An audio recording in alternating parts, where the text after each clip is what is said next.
आप महाराष्ट्र में देख सकते हैं एनसीपी जो ये आज उसका हालत हुआ है, ये जो एनसीपी आज टूटी वो क्यों टूटी? शरद पवार अपनी बेटी को क्यों अध्यक्ष बनाना चाहता और कोई नहीं है पार्टी में, क्योंकि उनके अंदर परिवारवाद है। देखिए, जनता राहुल गांधी की बातों को बहुत अच्छी तरह से समझती हो किस स्तर की बात करते हैं। जैसे कि उन्होंने कहा कि भारत में माइनॉरिटीज़ को दबाया जा रहा है, उनके अधिकार उनसे छीने जा रहे हैं। 2-3 दिन पहले बकरा ईद था, पाकिस्तान में अहमदिया मुसलमानों को बकरा ईद नहीं मनाने दिया गया, उनको जेलों में बंद कर दिया गया, उनके घरों में तलाशी ली गई। ठीक है, अब ये बताएं, अब राहुल गांधी इस पर क्या कहना चाहेंगे? भारत में आप एक मुझे एग्जांपल बता दीजिए जिसमें कहीं पे ये किसी ने बोला हो कि हम आपको ईद नहीं मनाने देंगे या आपको इस तरह की कोई चीज़ नहीं करने देंगे। सिर्फ राहुल गांधी देश में ऐसे हैं जिनको मुसलमानों या माइनॉरिटीज़ के ऊपर भारत सरकार या देश की सरकार अत्याचार कर रही है, उनको दबा रही है। सिर्फ उनको दिखता है, बाकी किसी को नहीं दिखता। क्या शुभ नाम आपका? प्रेम गुप्ता। गुप्ता जी, क्या लगता है आपको जिस तरह से एनसीपी में जिस तरह से फूट पड़ा और जिस तरह से पूरा गठबंधन बन रहा था, पूरा देश का विपक्ष जो है कि गठबंधन कर रहा था कि मोदी जी को बाहर करना है, तुष्टीकरण की राजनीति इनमें हावी थी, परिवारवाद की राजनीति हावी है इन लोगों में और अपने स्वार्थ के लिए जो है ये अलग अलग हथकंडे अपनाते हैं। मोदी जी को बाहर करने की 2024 में मोदी को बाहर करने की बात हो रही थी, तो आपको क्या लगता है कि जिस तरह से एनसीपी में जो आज बहुत बड़ा जो है विघटन हो गया है, अजीत पवार जो है अपने चाचा को छोड़ करके निकल गए हैं और बीजेपी में शामिल हो गए हैं। सुप्रिया सुले उनकी बेटी थी, उनको जो है वो कार्यकारी अध्यक्ष बना रहे थे एक परिवार में अपनी बेटी को। पुत्री लोभ में जो है पूरा का पूरा जो है एनसीपी बिखर गया और एक राजनीति के चाणक्य कहलाने वाले एनसीपी के जो अध्यक्ष शरद पवार हैं वो आज जो है नर्वस हो गए। तो क्या लगता है आपको कि क्या पूरा देश का विपक्ष इस तरह से जो है, क्योंकि सब परिवारवाद है इनके अंदर में, क्या ये एकजुट हो पाएगा क्या?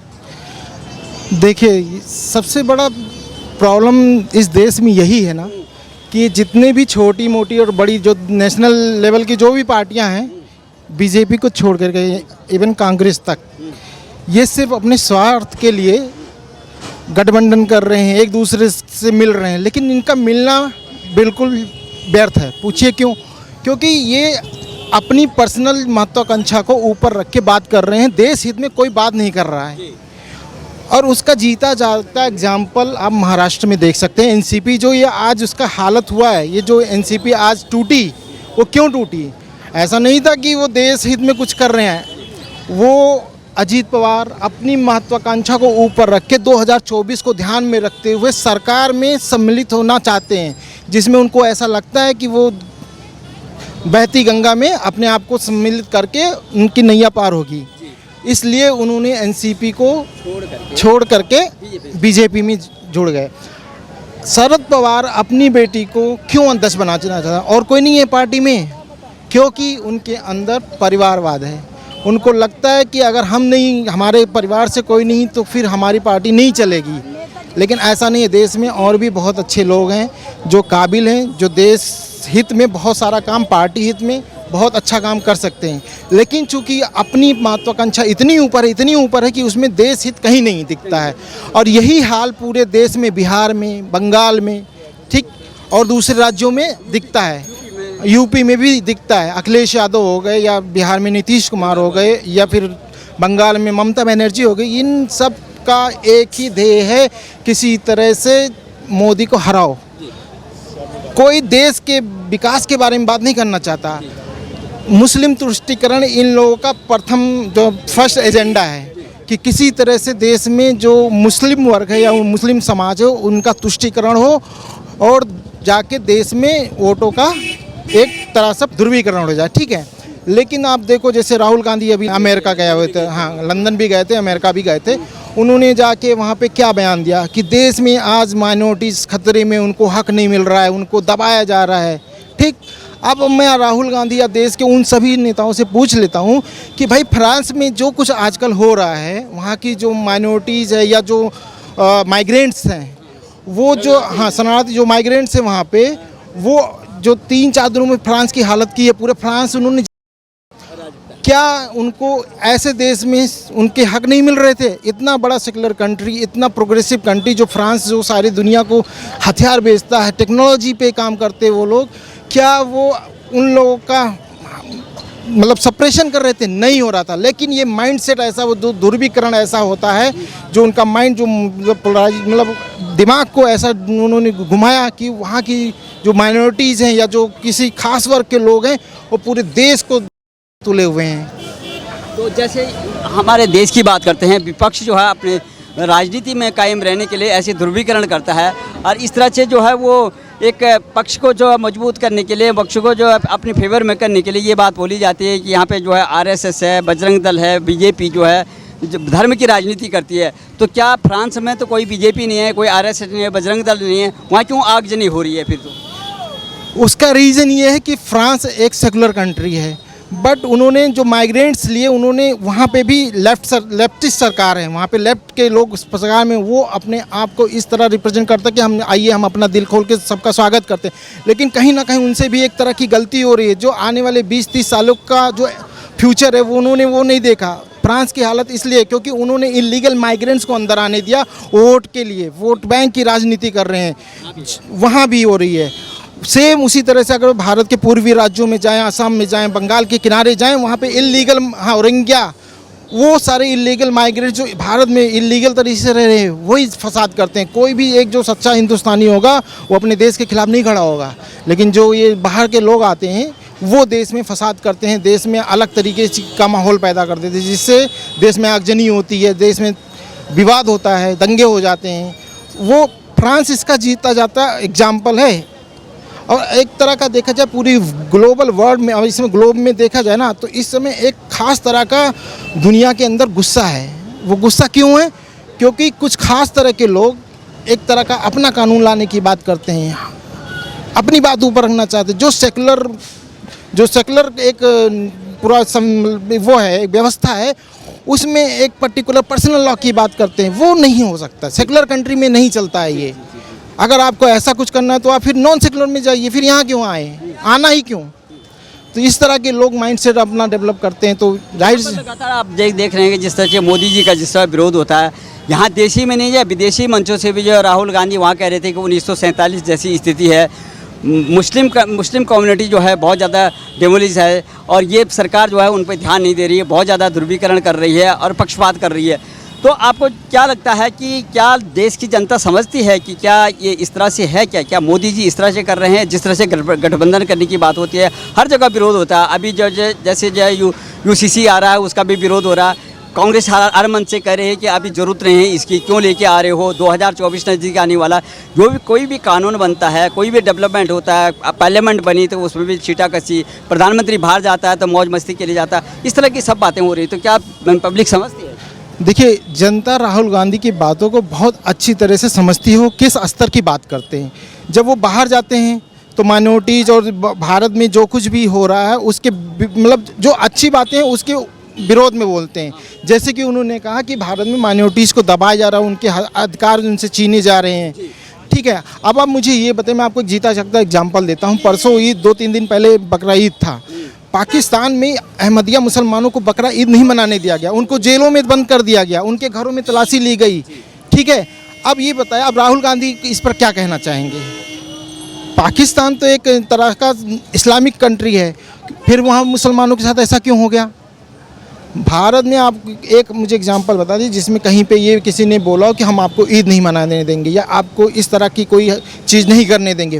भारत में सब लोग, सारी कम्युनिटीज़ एक दूसरे के साथ ग्रीड करती हैं और अच्छे से रहती हैं। सिर्फ राहुल गांधी देश में ऐसे हैं जिनको मुसलमानों या माइनॉरिटीज़ के ऊपर भारत सरकार या देश की सरकार अत्याचार कर रही है, उनको दबा रही है। सिर्फ उनको दिखता है, बाकी किसी को नहीं दिखता। नेता क्यों, उनको परेशानी क्यों होती है? क्योंकि पब्लिक, जैसे आपने बताया कि पाकिस्तान में 57 कंट्री जो है मुस्लिम के आपस में लड़ते रहते हैं। यहाँ पर जो है विभिन्न धर्मों के लोग हैं। हमारा बहुत बड़ा लोकतंत्र है और दुनिया का सबसे बड़ा पॉपुलेशन में सबसे पहला है।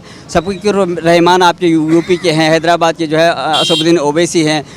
तमाम जो है विपक्षी राहुल से लेकर के केजरीवाल जी से लेकर के तमाम लोग जो है, यही नीतीश कुमार जी, ये सब गठबंधन करके जो है मोदी जी को जो मात देना चाहते हैं। आप ये बताइए, ये गठबंधन क्या तैयार होगा? जिस तरह से जो है पूर्व जो है ये महाराष्ट्र में पड़ी, क्या आरजेडी और जेडीयू में भी जो है क्या ये बरकरार रहेगा? क्या ममता बनर्जी ये सब लोग जो है संगठित होकर के, क्या वही प्रधानमंत्री का जो है चेहरा कौन है इनमें? ये 36 पार्टियां जो अलग अलग स्टेट में मिलके ये गठबंधन जो बनाने की सोच रही हैं, उनका सपना देख रही कि हमारा एक गठबंधन होगा और 2024 में मिलकर लड़ेंगे। मैं आपको 100 की एक सीध बताऊं, 36 लंगड़े मिलके भी ना एक सही बराबर दो पैर के आदमी जितना नहीं चल सकते।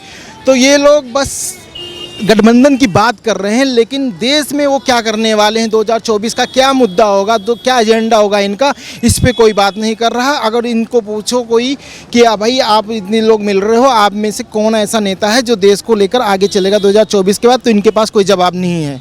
जब इनके पास कोई जवाब नहीं, इससे अगर देश का मतलब एक कोई भी पढ़ा लिखा व्यक्ति जो समझता है इस चीज़ को, वो समझता है कि तुम्हारे बस की कुछ नहीं है, तुम देश को नहीं चला सकते। इसलिए नहीं चला सकते क्योंकि जब तुम आपस में नहीं मिल के बैठ के बात कर सकते हो और एक मुद्दे पे आपस में एक समझौता नहीं लाके देश की जनता को बता सकते, तो आप देश भी नहीं चला सकते।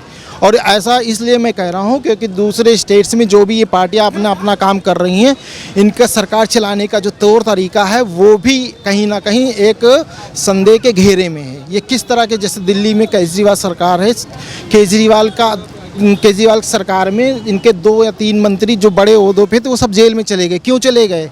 उसका कोई कारण है। ऐसा तो नहीं कि मोदी ने उठाया और जेल में बंद कर दिया। उनके ऊपर जो भी ईडी और जो भी कानूनी लीगल एजेंसियां काम कर रही हैं, कहीं ना कहीं इन लोगों ने बहुत कुछ गलत कर रखा है, जिसकी वजह से इनकी जमानत नहीं हो रही है। ठीक ऐसे ही बंगाल में देखिए आपने, शिक्षा घोटाला, टीचरों की भर्ती में कितना बड़ा घोटाला कर दिया इन लोगों ने। तो स्टेट की जो गवर्नमेंट से जो मतलब एक तरह का देखा जाए जो लेफ्टिस्ट लोग हैं, ये देश के साथ कहीं ना कहीं बहुत गलत कर रहे हैं। मोदी जी ने बोला है, अभी जो भोपाल में जो कार्यक्रम हुआ था ये संघ का और कार्यकर्ता का जो सम्मेलन हुआ था, उन्होंने बोला था कि ये कार्यकर्ता था कि मेरा बूथ सबसे मजबूत है। उन्होंने स्पष्ट बोला है कि अगर परिवारवाद वालों को परिवार का भला करना है तो इन पार्टियों को वोट दे दो। अगर पब्लिक को अपने बच्चों का, अपने फ्यूचर का भविष्य देखना है तो बीजेपी को वोट करना। और ये भी उन्होंने स्पष्ट कर दिया था कि जांच चलेगी, जो भ्रष्टाचारी होगा उसको बख्शा नहीं जाएगा। तो आपको क्या लगता है कि जो ये अफरा तफरी मच रही है अभी, जो गठबंधन बनते बनते शिमला में दूसरी मीटिंग होगी, वहाँ पे वो अपना गठबंधन करेंगे, लेकिन जिस तरह से परिवार में फूट पड़ रही है उसको किस तरह से देख रहे हैं आप? देखिए, जब देश का प्रधानमंत्री किसी भी मंच से जाके कुछ बोलता है ना, तो वो हवा में ऐसे नहीं बात करता। आपको अगर याद होगा पिछले जो मतलब जब लाल किले से मोदी जी ने भाषण दिया था, उन्होंने 5 आपको बातें बताई थी, उनमें से एक भ्रष्टाचार भी था।